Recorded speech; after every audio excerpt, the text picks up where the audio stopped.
Good day everyone. Today I am explaining why we came up with the evolution of species.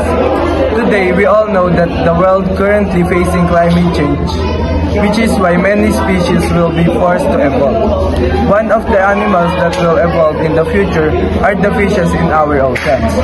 They will develop large and more efficient because they need to adapt to their increasing heat levels in the ocean. Their skin will also change as the water in our ocean get polluted, providing resistance and strong structures.